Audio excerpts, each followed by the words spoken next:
Listen, if you made your vote and you're sticking by your vote and you understand, but it's the people who were so integral in helping to destroy democracy who are pretending like as if they didn't know what they were doing. Like those podcast bros, I think they have a lot of blood on their hand. If you listen to a podcast for medical device, you should fucking die. You should. If you think that a podcaster is better than somebody who went to school for it, that's the thin in the herd. I'm gonna take medical advice from the dude that fed motherfucking spiders on NBC. That's what I'm gonna do. It's fucking stupid. When they took the US aid away, you know how many people died? 1 million. Yeah. 1 million people died. While you fucking around, laughing.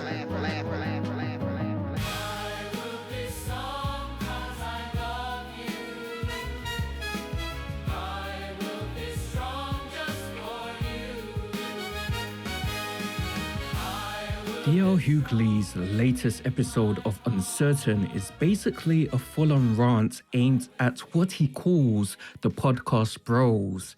His target list is long. Joe Rogan, Andrew Schulz, Charlemagne the God, Theo and Bill Maher. But the central theme isn't just that he disagrees with them politically. His argument is that these guys helped normalize a certain kind of politics for years, and now some of them are quietly trying to back away from it. Where we are now is an interesting place for us, but it's also very familiar. I think if we're being honest, people in America know that this isn't what they signed up for. This isn't the thing that they thought they were going to get. And I literally, and we talk about this all the time, I so blame... because there's a lot of blame to go around. But the people who, listen, if you made your vote and you're sticking by your vote and you understand, but it's the people who were so integral in helping to destroy democracy who are pretending like as if they didn't know what they were doing. Like those podcast bros, I think they have a lot of blood on their hand. I think that they are complicit in destroying democracy because it's one of three things. Either you thought it would go better, either that, or you didn't care if it went better, good or not, because you can't tell me everything that is happening right now was foretold. There's nothing that is surprising. So either you didn't believe it, you thought it would go better, you didn't care, or you're stupid. Those are the only things that, like to me, I think if you listen to a podcast for anything but any entertainment, that's why this thing's called Uncertain. I don't know shit. But if you listen to a podcast for anything other than entertainment, or maybe how to grow a plant or make something to eat, if you listen to a podcast for medical device, you should fucking die. You should. If you think that a podcaster is better than somebody who went to school for it, that's the thin in the herd. Yeah. I'm gonna take medical advice from the dude that fed motherfucking spiders on NBC. That's what I'm gonna do. It's fucking stupid. Yeah. Well, the problem is people on those shows like pose as experts, and the hosts of those shows don't care. They just want to get more famous. Exactly. I take umbrage to what they do. I take umbrage to the way that they've comported themselves and that they get to pretend like they didn't know. If you didn't know, do a mea culpa and try to make it right. In his view, these are influential media figures who sit behind microphones, joke about politics, flirt with controversial ideas, and then act surprised when these ideas have real-world consequences.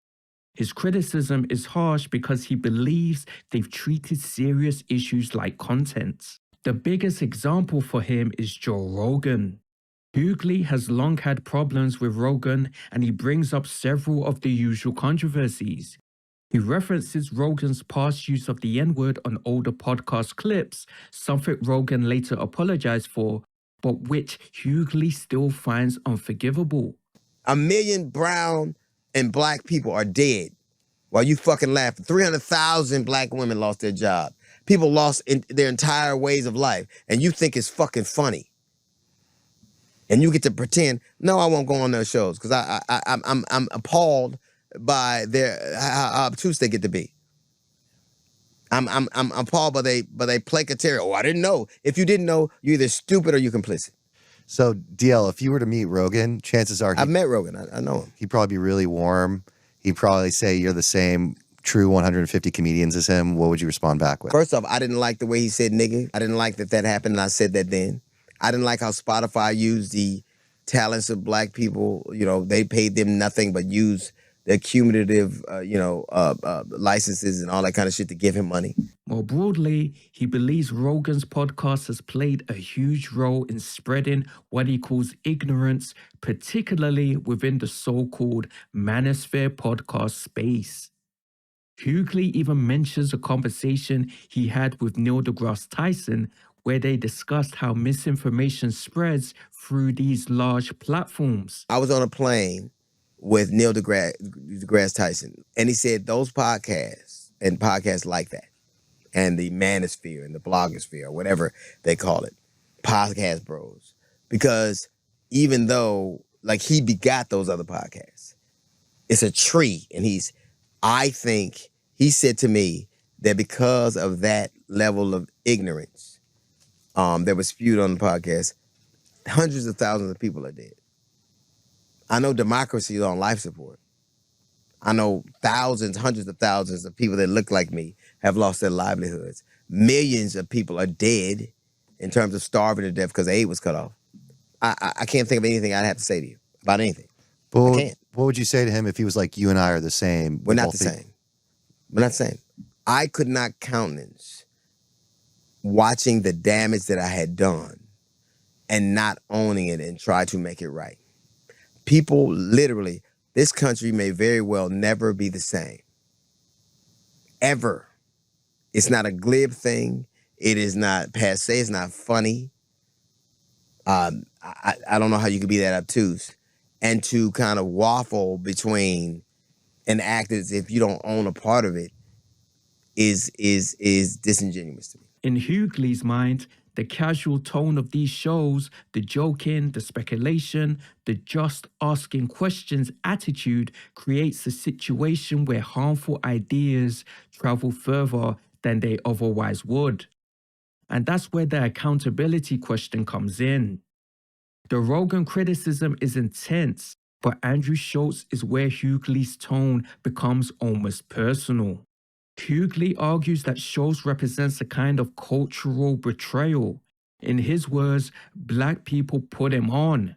Schultz's early audience, especially through comedy and podcasts, included a large black fan base.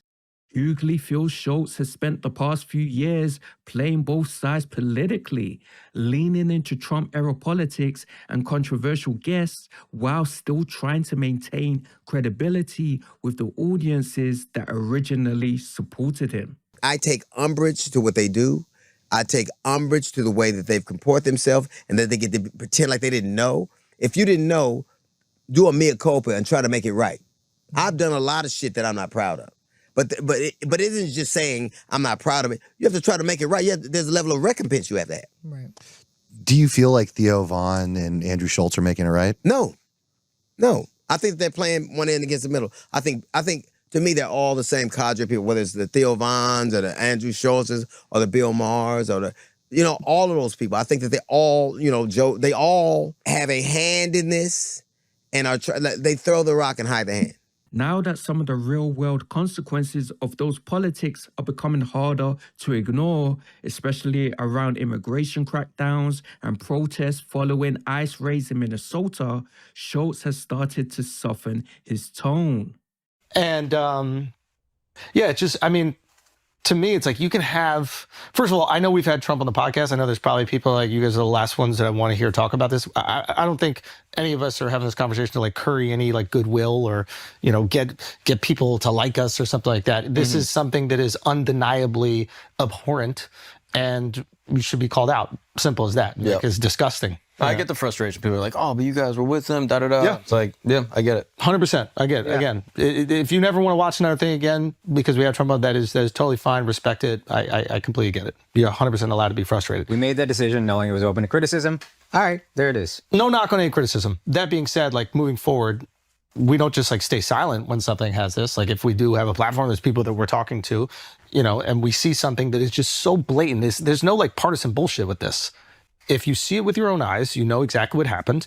And there's something disgusting that's happening, not only in Minneapolis, I'm sure it's happening in other parts of the United States. Many critics say he's essentially backpedaling. And that's exactly what Hughley hates. To him, Schulz can't suddenly act like he's discovering these problems now. Hughley believes Schulz helped create the environment where those policies and ideas were treated like edgy entertainment. Theo falls into a slightly different category. Theo has always had that "I'm just talking to people" style, where he invites guests from across the political spectrum. But Hughley still groups him in with the podcast bros because Theo's audience overlaps heavily with the same online spaces. There's also a cultural angle here that helps explain why some people associate Theo with the right.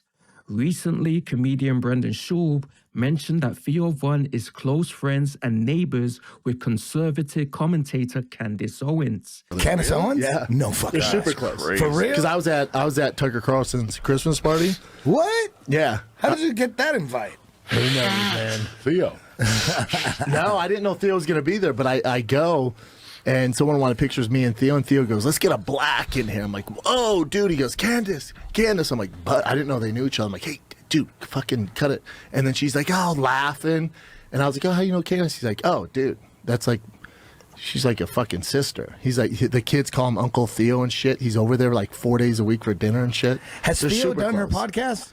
Or has she done his I'm podcast? pretty sure she's done his. I think she's done his. I don't think he would go on hers. That alone doesn't define someone's politics, but it does show the kind of circles Theo moves in.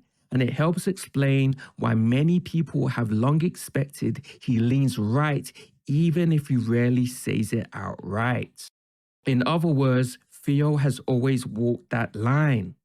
Bill Maher is another figure Hughley lumps into the same category, though the reasons are slightly different. Bill Maher, who, of course, was almost every time a conversation about Muslims come up, black people are going to come up in Bill's sphere, in this sphere.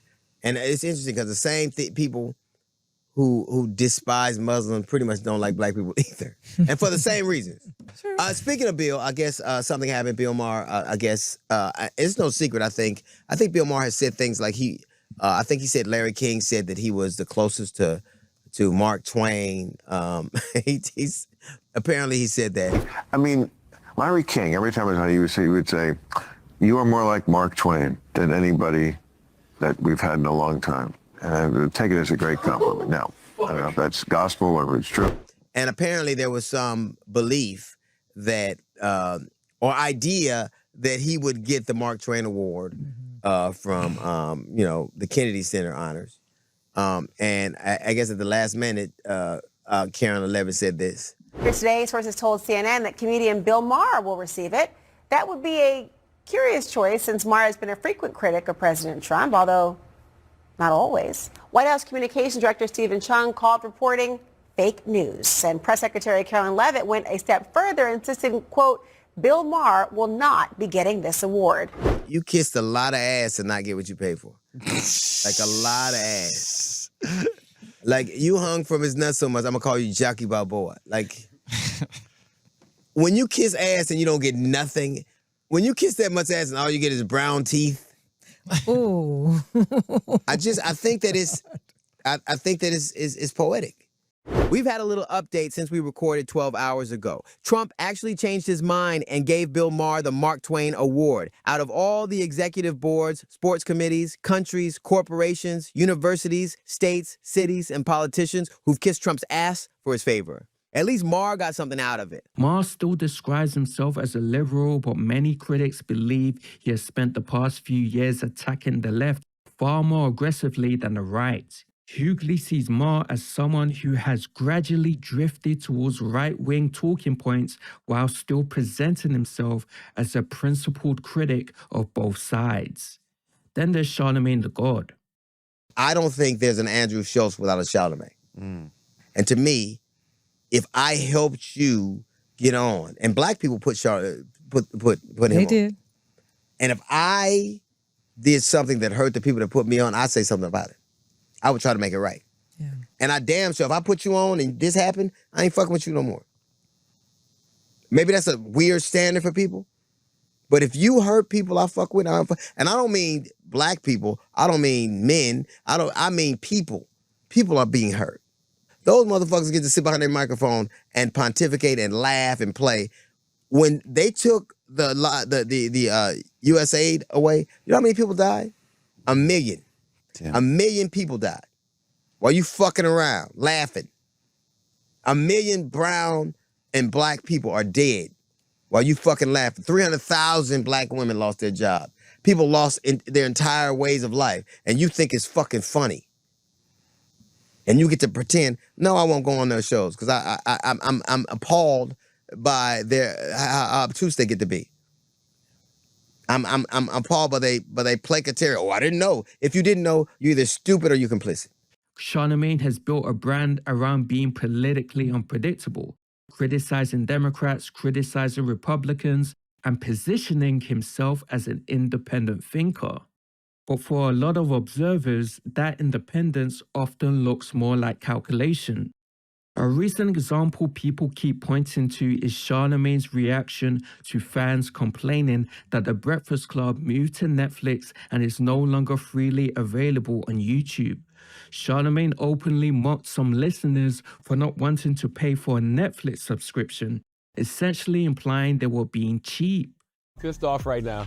Okay, another clip, but we're on Netflix, man. Stop acting like y'all don't have motherfucking Netflix. I'm sick of y'all acting like y'all don't have Netflix. It actually disgusts me. If it was any other paywall, I would completely understand. Netflix been around just as long as The Breakfast Club. It's on everybody's remote controls. It's in hotel rooms. You got Netflix. Talking about, we ain't paying for Breakfast Club. You paid for Diddy Doc. You paid for Stranger Things. You paid to watch Jake Paul and Anthony Joshua. You know why you paid? Because you've been paying for Netflix for the last 15 years. There are people that are upset that we're no longer on YouTube. Yeah, they have to go through one more thing to watch the show. Yeah. There's an inconvenience to it. Of Change course. is hard for people. I get it. You know what I mean? So there are people who are upset. They like engaging in the comment section. They like feeling like they're part of the conversation, for sure. But when you say things like Breakfast Club is losing viewership, you cannot. How would they know that? You can't have that conversation if you don't know what our viewership on Netflix is. I need people to be smarter. If you are a podcaster who's doing this right now, right? You're watching this video on YouTube. You should be happy that there's more revenue streams opening up. Yep. You should be happy that there's more people who may want to license your content. For critics, that moment reinforced a broader perception that Charlemagne's priorities are increasingly about the bag, money, and platform deals rather than political ideology. Anyone who starts roasting their own audience is probably not positioning themselves as a champion of working class politics. And that ties directly into Hughley's broader argument. For him, the podcast bro ecosystem thrives on a very specific formula.